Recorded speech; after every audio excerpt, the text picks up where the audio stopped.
everybody, it's Mike Young, lifestyle nutritionist with aPlantBasedDiet.org. Welcome to chapter 74 of my book, Live to 150, where we tell you the secrets of longevity and how you can double your lifespan. They're not really secrets. It's actually just straightforward common sense. This chapter is about, well, let me make sure I have it. Yep. Health crisis or deep thinker. Now, these are the two ways that you would actually get to the point where you're reading this book. One of the two ways usually is what brings somebody to taking control of their own health, lifestyle improvement. So I'd say most people between those two options, it's a health crisis. And if that's you and you're watching this, I'm sorry that that happened to you. But I have a feeling that you know just as well as I do that if that didn't happen to you, there's no way that you would even be considering any of this information at this point in time. Not this early. Maybe another couple decades, I don't know, when everyone's doing it, but not at this time.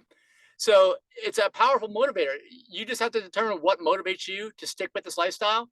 And if that's what it was, that's great. Actually, people who have had a health crisis are usually more motivated to stick with this lifestyle and do a better job at it than anybody else because they know the alternative. It's like if they had cancer or if they had heart disease or they had type 2 diabetes and were losing their vision or whatever, there's a huge motivation there to continue down the right path this time instead of the way you were going. The other way is deep thinker. That's kind of me. Actually, I never had a health crisis. I've definitely had health improvements since I've changed my lifestyle. Okay, I want to make sure to convey that. Absolutely health improvements, but I didn't even realize anything was wrong with me. That's how screwed up society is. That's how low the bar is these days in terms of what's considered healthy and doing well, however way you want to say that. I was doing better than everybody else, but I still got improvements. I've actually improved since that time. I'm not going downhill like everyone else. There are some people that have maybe stayed the same, but I know they're on the downward spiral. I've seen it enough. I've been around this earth for 52 years. I've seen people die. I've looked into why they've died, why they got sick. I've asked questions. I know what's going on. We all know what's going on. It's just that no one wants to put this together and no one wants to be held accountable. That's kind of what this book is for. It's to give you the right motivation and to hold you accountable. So if you're a deep thinker like me, you just you learned all this stuff. The internet was probably a big help for you. It was for me because without the internet, it would have been very hard to find all the information that allowed me to connect the dots on my own. Because even in this day and age in 2022, we still cannot trust the science. I know people say, trust the science, like that's the truth. But no, most of it's bought and paid for. The conclusion was reached before the study even began. We need to look a lot deeper than that. And I welcome the time when we can trust science as the truth because we don't have these economic motivators for certain outcomes of the studies and things. And that's just the way we are right now. That's just the way it's struck. I mean, it's great because capitalism has allowed people the quote unquote freedom that they enjoy. But are you really free if all it does is allow large corporations to make you suffer your health and your lifestyle? Maybe you never thought about it in that way either. I'm just kind of connecting some of these dots myself as I'm writing this book. That's not real freedom. That's another form of slavery. Just like, there's wage slavery out there. You can see my chapter on minimalism if you want to learn a little bit more about that aspect. But this is just whether you have health freedom or not.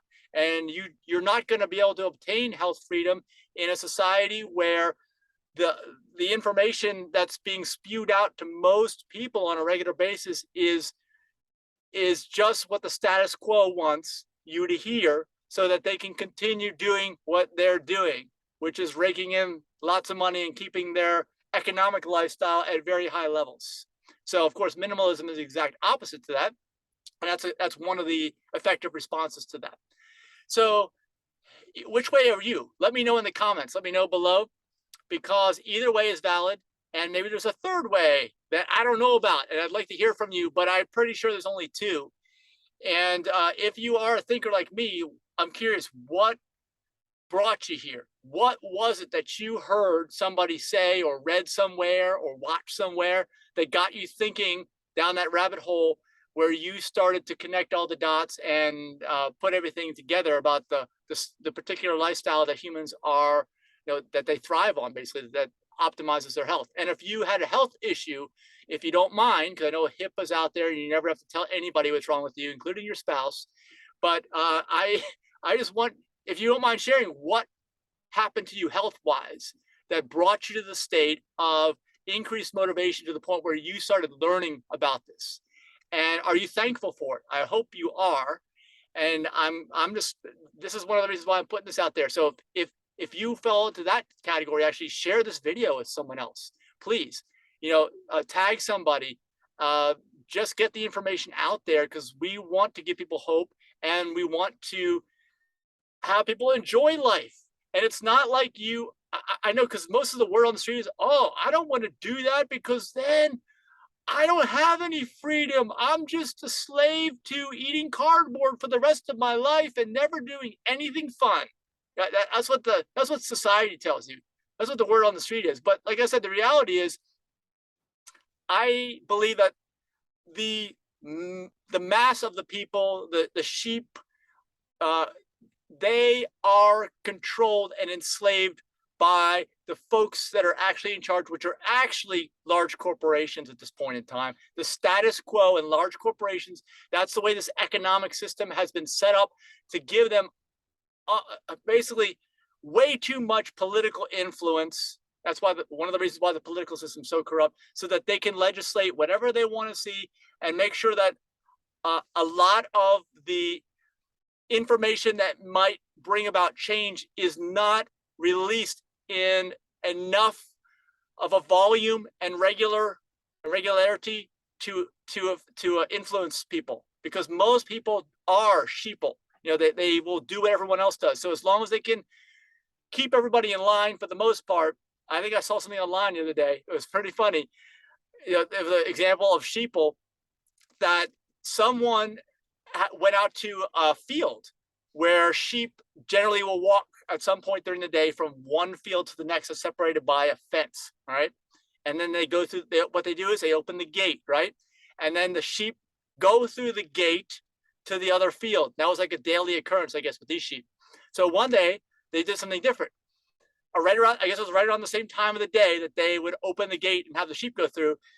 I guess at some point, without the sheep knowing, they removed the fence that divided the fields.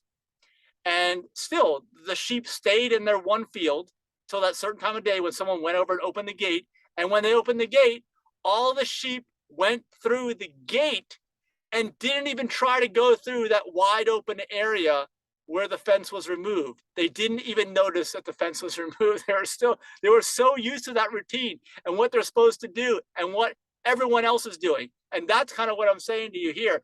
A lot of this, if you go back to the earlier chapters of my book, talking about the psychological aspects, so much of it is. If that example I just gave resonates with you, let me know in the comments and share it with some other people too, because that is a great analogy as to how society functions. If you're like, well, we have the internet now, and I can contact anybody at any time, and there's no way anybody's telling me what to do, but that's not how it works.